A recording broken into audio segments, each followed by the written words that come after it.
Saches Bava Kamma daf Yud Ches is a daf that's focused primarily on the sugya of tsureiros. That is, if an animal causes something to fly, and then that breaks something by virtue of its flight, that that we have seen is a machlekes between Sumchus and the Rabbanan on how much you pay for that.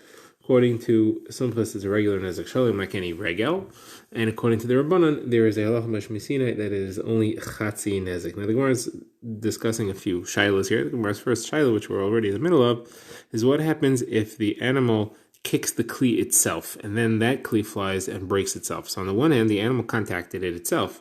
On the other hand, it had to fly to somewhere else for it to break. So do you look at the moment of contact, which is the beginning, or do you look at the moment of breakage, which is at the end? So the Gemara wants to bring a raya to that. The Gemara has a Mishnah that says if there were chickens that were pecking at a rope of a pail, and the rope broke, and that caused the pail itself to break as well. So the halacha there is that they pay nezek shalim, complete damages. So the Gemara says, you see, they were obviously looking at the moment of contact, because it took the Gemara's understanding that the rope broke and the pail fell or flew, and therefore it broke somewhere else after its flight. Yeah, you pay nezek shalim must be because the chicken contacted the pail with the rope itself. And we look at that, the moment of contact, we don't look at the moment of breakage of the flight. So the Gemara tries a few different ways of explaining this is not a proof to our question. So the Gemara first says, maybe the nezek shalim that he has to pay here is on the rope, not on the pail. The pail flew, but the rope broke with the pecking of the chicken, and that's direct contact, that's not tsaris. So the Gemara says, if that would be true, it would be chatzin nezek, because it's mashuna, it's a weird thing to do. Chickens don't eat ropes. So the Gemara says, no, maybe we're talking about the rope was coated with dough or flour or something which is attractive to the chicken, and therefore it was normal for him to peck it. So the Gemara asks, but it says the kli broke. It says that the pail broke. So obviously you're paying nezek shalim for the pail, not only for the rope. Someone says, okay, so maybe the reason that this is nezek shalim is because here we're Sumchus. This is the opinion of Sumchus who holds that tsaris is always nezek shalim, not necessarily because we look at the moment of contact and not at the moment of breakage. Someone says, if it would be Sumchus, we have a problem later, because the rest of the Mishnah seems to clearly indicate that we're not Sumchus, and we do hold the concept of tsaris. Because what does the rest of the Mishnah say? It says that if the pail flew away from him and it broke, and the pieces went ahead and flew from that breakage and hit another kli and broke that, so the first kli you pay nezek shalim, and on the second kli you pay chatzi nezek, only half nezek. Now, if it would be Sumchus holds you pay nezek shalim for all tsaris. Why would you pay only half nezek on the second kli that was hit by the pieces of the first kli? So says the Gemara, maybe you'll say, because the Sumchus holds you only pay nezek shalim for the first flight, which is caused by the energy of the animal. When it strikes it, the first energy of that blow makes it fly. That's nezek shalim. But if that causes another energy, that hits something, and that causes something else to fly, that's what we would call koyach koychay. Maybe somebody agrees that that is chatzi nezek. Someone says that can't be, because Rav Ashi asked, what does somebody hold in that case? We have a Gemara where Rav Ashi said, what does somebody hold about koyach koychay, where you have a flight caused by another flight? Now, if this would really be Sumchus, so then we should just, Rav Ashi should resolve that question from here. So it must not be Sumchus. So therefore, the Gemara says it has to be the Rabbanan. So it's the Rabbanan, we're back to our proof that you prove that you follow the moment of contact and not the moment of breakage. So the Gemara says not necessarily. Rabbi Barabai says the case it could be referring to where the chicken was kicking the pail down the road. It broke the rope, and then it was continuing to kick the pail as it went, and it actually kicked it and broke it with its foot. It's not that it flew away from it, but it continued to move it away. The Gemara now introduces another shaila and brings proofs to that shaila. So this is a question that was asked by Rava. We know that chatzi nezek of tsureiros is a unique situation. It is orche, it's normal. It's not like Karen, which is also chatzi nezek, in the sense that Karen is weird, it's mashuna. It's an odd thing for an animal to do, but tsaris is a normal thing for an animal to do. On the other hand, it is chatzi nezek, so it is like Karen in that sense. So the question that Rava asks is it fully like Karen, or is it partially like Regel? In the question specifically that he's focusing on is, do you pay migufa or min aliyah? The rule with Karen is that the payment is limited to the value of the mazik, the animal which is mazik. While most normal things, the value is whatever the owner has. It's not limited to the value of the animal that's mazik itself. So how does chatzin as a karen fit in? Is it like regel, and therefore you pay min ha'aliyah, or is it like chatzin nezek karen, and therefore you pay only migufay? So that's the question. So the Gemara tries to bring proofs here. So the Gemara's first proof is from a Mishnah discussing chickens flapping around and dancing. Machlekes if that is a muad or not muad. That's the wording of the Mishnah. Is it muad or not? So the Gemara says, what is pshat? Or the argument, is it muad or not? If an animal is flapping around, why should it not be muad? It's a normal thing for it to do. So it must mean that it's talking about where it's flapping around and causing things to fly around with the power of its wings. And Machlekes is, when we say is it mood or is it not mood, we're arguing, do you pay megufay or do you pay minaliyah? So that's exactly the question that Rava asked. Or said no. When it says is it mood, is it not mood, it could mean do you pay nezek shalom or chatzi nezek, and it's tzeres, and this is the classic machlekes between Samachas and the Rabbanan. Is there a concept of tzeres that pays only chatzi nezek? Okay, now the Gemara wants to try to bring another proof to this question of whether or not the tzeres chatzi nezek needs to pay migufoy or min haliyah. So we quote a brayso that says that if a dog found a cookie that was roasting on coals, and he picked up the cookie in his mouth and he ate the cookie, not before he brought it to a mountain of grain, and so he ate the cookie, but there was a coal on the cookie, he dropped it on the grain and it set fire to it. So now he destroyed two things. He destroyed the cookie and he destroyed the pile of grain. So for the cookie itself, says the brayso, he pays nezek shalom because that is a shame, he ate it. And for the grain, he pays chatzin nezek, he only pays half nezek. So the Gemara assumes that the reason he pays half nezek is because he dropped it. He didn't actually burn it directly. He ate the cookie and the coal fell on it, and the fire spread from that, and therefore counts as tzeres. And so therefore, this is a case of tzeres. Now we have a Tosefta that explains this Mishnah, and it says that this half nezek that you need to pay here is migufay. So you see clearly that tzeres is migufay and I'm an aliyah. Now the Gemara says, hold on a second. That Tosefta brings a machlekes. One opinion says that it's nezek, that it's chatzin nezek migufay, but then there's Rav Elazar. Rav Elazar holds like sumchas, and he says that you pay nezek shalom.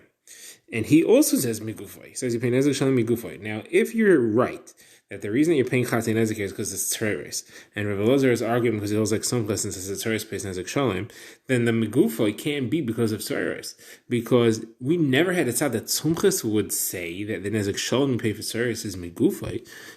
We only had a question on the Rabbanan who said it's chatzin nezek, so it's like Karen, is it like Karen to the extent that you only pay migufay?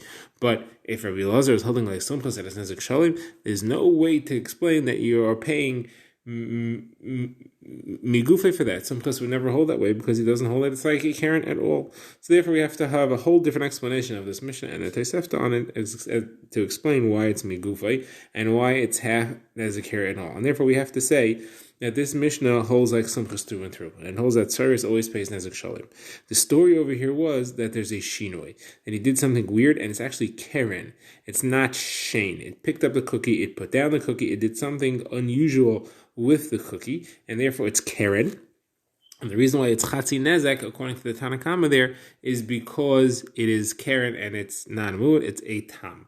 Now, what does Rabbi Elazar hold? That he says in Nezek Shalom. So he holds like Rabbi Tarfon, whose opinion we've had a number of times in the Masechta so far, that says Karen in Rishus HaNizik pays Nezek Shalom. And that's what the Machlekes is about. The Karen in Rishus HaNizik, they hold like Rabbi Tarfon, they hold like the Rabbanan, is a Nezek Shalom or is it Chatzi Nezek? But according to all opinions, Karen, even in Rishus HaNizik, is Migufay. That's why you're paying him Migufay. Nothing to do with Tzeres, nothing to do with our Sugya at all. Now, says the Gemara, you could reject this entire cheshbon. And you could really say that this has nothing to do with Rabbi Tarfon, and it is a tzeres cheshbon. We rejected the entire explanation that it's tzeres because we had a kasha. Why would it be migufay according to Rabbi Elazar who's holding like simchas? But I could tell you another valid explanation why it would be migufay, even according to Rabbi Elazar who's holding like simchas. And the reason is that he holds like Rabbi Yehuda. Who's Rabbi Yehuda? Rabbi Yehuda says when a tam becomes a keren, what happens is that he adds on a payment to his existing tam payment that he has. So the tam payment remains only migufay. The second half that he now pays as a muad, that's min ha'aliyah, but the original first half is migufay. Therefore, according to Sumches, tzroiros would also be half and half. You would have half of it being a regular din tzaris, and you have the other half being the nezek shalom half. Now the half that's a din tzaris, even Sumchas would agree, is only migufay if the Rabbanan held that it was migufay. Meaning our whole shaila is the Rabbanan who say that it's chatzi nezek, is it migufay or is it min aliyah? The same question applies in Sumchas in the first half. Because holding like Rabbi that first half still exists even when you're paying the full amount, and therefore when Rabbi Elazar in our Tosefta is holding like Sumchus and saying that you're paying migufa, he's referring to that first half. Because the Rabbanan say that you pay tzeroiros half, and we're trying to prove here that that's only migufa. And Sumchus would say that in that first half, it's only migufa, possibly. But in the second half, that's not our shaila. So therefore, this could really make sense that it's talking about tzeros, it's talking about migufa, and it's got nothing to do with Karen, and that whole cheshbon is wrong. So the Gemara says, hold on a second, not so fast. This cheshbon that you're trying to say that we hold like Rabbi Yehuda never said it in a case of a mood mitchilas. Rabbi Yehuda said if you have a tam who pays chatzi nezek, and then he becomes a mood, so you add on to the payment that he had up till now, he says that of your new payment, half of it is the same as the one you had up till now as migufay, and half of it is being added on. However, Sumchus, who holds that every tzaris is nezek shalom, where would there be a chatzi nezek in there? It was always nezek shalom. There's nothing added on to anything. So on that, says the Gemara, no. You could adjust it slightly, and you could still say that the reason that you have chatzi nezek here, according to the Chachamim, and nezek shalom, according to Rabbi Elazar, is because of tzreiros, because of orchei, and not because of keren. And still, it all makes sense that it's megufa. How is that? Because we're talking about a case where he did this tzeros 3 times. And the machlekes between Rabbi Elazar and Bava Kamma is there a concept of becoming a hada'ah for tzreiros? Does tzreiros 3 times go up to nezek shalom? The Rabbanan held no. It doesn't matter how many times you do tzreiros, it doesn't make it nezek shalom. It's always chatzi nezek, and that's why they say that this case just stays at chatzi nezek. And according to Rabbi Elazar, we're actually holding that it goes up, and therefore that's why it's nezek shalom. Now, you do have a proof to Rava's shaila, because we're talking about chatzi nezek tzreiros, and even Rabbi Elazar, it's nezek shalom, the first half is tzreiros, because it went up from half to whole. It was not amud mitchilasai, and still it says migufay. According to the Bava Kamma, it's all migufay. According to Rabbi Elazar, the first half is migufay. So you answer Rava's shaila that there is migufay only for chatzi nezek tzreiros. Now, says the Gemara, this creates another problem, because we have Rava asks a different shaila. Rava asks, is there a concept of hada on tzaris or not? Does tzaris become nezek shalom after 3 times? Now, according to the way we're explaining this mission now, that shaila is answered according to the Rabbanan, yes, and according to Rabbi Elazar, no. So why is Rava asking that question? So the Gemara says Rava will explain this brisa differently. Rava will say that this brisa is not talking about tzaris. This brisa is talking about mishuna. It's talking about where the dog dropped the charara in a mishuna odd way, and therefore it's keren. The reason why it's chatzi nezek is because of keren. The machlekes between the Bava Kamma and Sumchus, the machlekes between the Bava Kamma and Rabbi Elazar, and this brisa is the machlekes between Rabbi Tarfon and the Rabbanan as to whether mishuna in Rishus Harabim, keren in Rishus Hanizik, that is that a nezek shalom or is that a chatzi nezek? Like we said before, that is the explanation that Rava will give, and that's why he had that shaila here, because that's how he wanted to learn this brisa here itself. Now, on that, the Gemara asks, according to Rabbi Elazar, then why would it be migufay? If the only reason that he holds nezek shalom is because he holds like Rabbi Tarfon, that meshuna keren in Rishus Hanizik pays nezek shalom, that nezek shalom should be min aliyah. Why does Rabbi Elazar here say it's migufay? So the Gemara answers no. Even Rabbi Tarfon agrees that the nezek shalom of keren in Rishus Hanizik is only migufay, and the reason is because it's learned out of a kavachaymer from a nizik, from a keren itself in Rishus Harabim, as we saw in the last parak. And you have the concept of daya, which is you could only learn the halachas you have in the original limud. You make a Kava Kamma from A to B, you're limited to the halachas of A. You can't add extra halachas. And therefore, just like Karen in Rishos Harabim is Migufay, when you learn to Rishos Hayachid, to the Nizik, it could also only be Migufay. Someone asks about a cross Shas, or B'Karfin doesn't hold of the concept of Dayai, and therefore he shouldn't be stuck for the Dayai, should be able to learn that it's actually Minat Liyah. So the Gemara says, no, Rabbi Tarfon holds of Dayai. The only time he doesn't hold of Dayai is where the Kava Kamma is totally useless. If you say the Daya here, it's not useless because you can at least learn the din of Nezek Shalim. You may not be able to learn the din of Migufay, but of Amin Aliyah, you may be restricted to Migufay, but the din of Nezek Shalim, you do manage to learn from this Kava Kamma. The Gemara now refers back to the Machlokes which we just mentioned. The question we just mentioned of Rava, the Gemara wants to get into it a little bit more deeply. Rava asked the question, is there a concept of Hada on Tzaris? If someone does Tzaris 3 times, do they now become a muad and have to pay Nezek Shalim for it? And the Tutz Tadamar, how much is it like Karen? Is it like Karen where there's a concept of Hada, since it's also Chatzi Nezek, or is it like Regel, since it's a told of Regel and there's no Hada, just like Regel doesn't have? So Gemara's first proof is the same proof we brought on Rava's last Shaila. We have the Mishnah that says there's a machlekes if a chicken is flapping around and dancing around, if it pays Nezek Shalim or Chatzi Nezek. So I want to say that the machlekes is, what would that argument be about? The machlekes is if it happened 3 times, it was tzaris and happened 3 times, and the question is there hada for tzaris or not? So the answer is no, it's not the machlekes. Machlekes here is simchas and the rabbanon over the basic concept of tzaris.